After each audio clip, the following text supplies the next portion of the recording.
Oh, hey there, ladies and gentlemen, boys and girls. Welcome back. Today, we're going to be talking about our new form of energy. We're going to be talking about mechanical energy, one of my favorite ones. And it's kind of the one that you guys are probably the most familiar with based on your science education so far from middle school and elementary school. This is the type of energy that has to do with larger objects in motion. Right? Instead of individual particles like thermal energy or the movement of tiny little electrons and electrical energy. We're talking about large objects like the skateboard or a car or you, all right, which is made up of kind of a mass of lots of different things there, or a ball or things like that. This is the one you guys are most familiar with. So just because it's been a little difficult here, it's being a little bit difficult. I'm going to have to be going back and forth, kind of doing my notes here and then kind of talking about the slide. Or on the simulation. I was hoping to be able to write on it, but it's just not cooperating. So we're going to be going a little back and forth. All right. So first of all, today we are going to be talking about, as I already said, we're going to be talking about mechanical energy.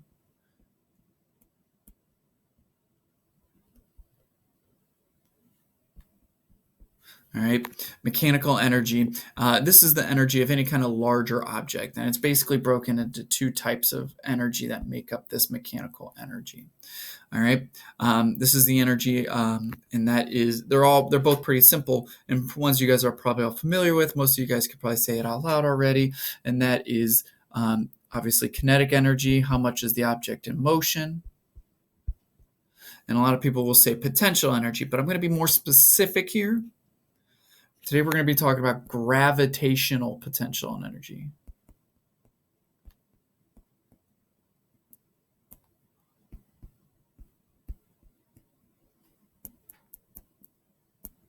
Gravitational potential energy. All right, so going back over to our simulation here. All right, so I have my bar on the left here. We have our total amount of energy in the yellow bar. You see as the skater, I have them in slow motion so we can see it. As the skateboarder goes in motion, the total energy never changes. All right, but we can highlight a couple points right here, right where it stops, kind of right at the very top there. All right, notice that all of its energy is in gravitational form, and that is because gravitational potential energy is mostly highlighted on two things, based on an object's mass and an object's or height. So I could change its object's mass here. Oops. Its potential energy goes up. If I made them nice and tiny, its potential energy goes down. Let's make it nice and big just so we can really see it. All right, so right here, this skateboarder is at a very high place and has a lot of mass. This is the same example I talked about in my original video. Right? This is potential energy that has the potential to be kinetic. It has the potential to become kinetic because it is high off the ground. So the moment I hit play, gravity is going to pull that skateboarder down, causing it to move. That kinetic energy is coming from this stored potential energy. All right. So as they go down, they turn that into kinetic energy. So now some of that potential or that kinetic or that potential has turned into kinetic. That's the whole idea of potential energy. It's energy that is going to become some other type of kinetic energy. All right. So now it's moving faster. We see the speedometer going up, going faster, faster, faster, faster, until it hits the very bottom where all that potential energy is turned into kinetic. Kinetic energy is based on motion, and this is where the object has the most motion, is going the fastest. So it is all kinetic energy at this point. All right. And then once it goes back up the hill, some of that it's gaining height again, which means it could be going faster. It could be going faster, right? Because it's already lost some of that kinetic energy, is converted back into gravitational potential energy.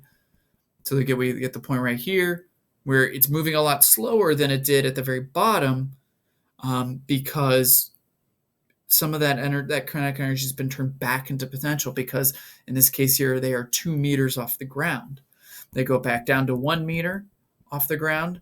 They've sped back up a little bit, but they're still 1 meter off the ground. So they still have a little bit of potential energy, right? And then we go back up. But since energy can't be created or destroyed,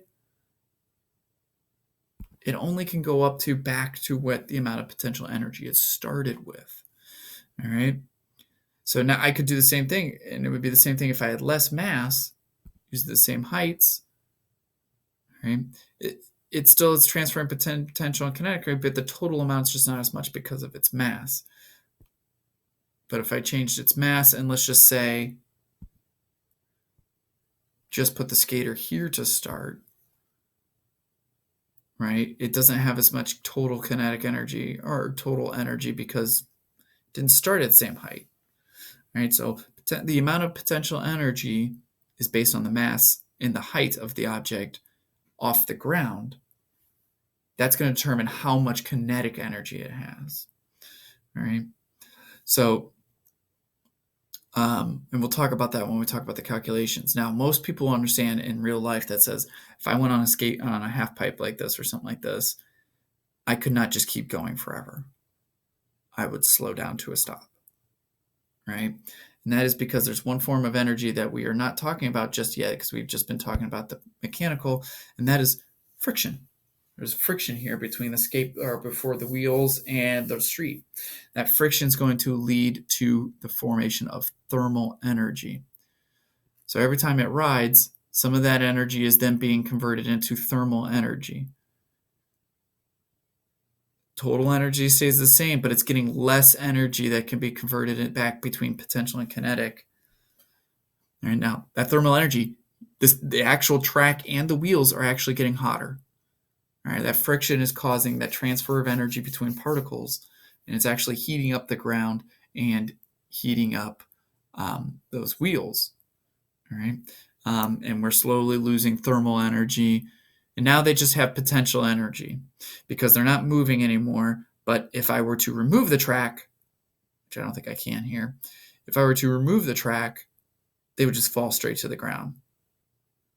All right, so that's just a little adding on to what real world is, because balancing of that equation. So those two energies.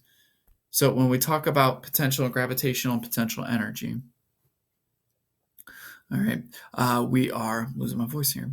All right, if we were to calculate these two things, all right, the gravitational potential energy,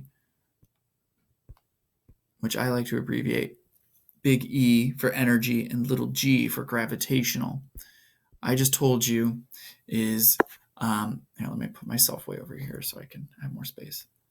All right, is equal to, or is based on an object's mass. It's based on how much gravity is acting on it and the height off the ground. So mgh, mass, acceleration due to gravity. Now remember, that's a constant on Earth. That is always 9.8 meters per second. So that number is always going to be that one right there. So it's just based on the object's mass times 9.8 times its height. Now, assuming the mass doesn't change the same, it's really just depending on how high off the ground, h for height. All right. Now, how much it's moving, the kinetic energy, this formula can be used for anything, but any kind of kinetic energy, whether it's thermal energy of the particles or whatever, right? Kinetic energy, we can calculate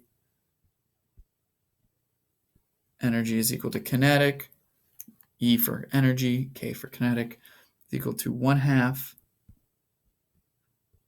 times the object's mass times the speed squared, 1/2 mv squared. That is going to tell us the kinetic energy. Now remember both of these are going to be measured in joules, because that's the unit we use for energy. All right. So if I wanted to calculate either one of these, I would just have to know what the object's mass and speed are. And in this one here, the mass and the height, because g is always 9.8 on Earth. And we'll just keep it simple with that today. All right, so there's the transfer between kinetic and gravitational potential and kinetic energy. This is the idea of mechanical energy.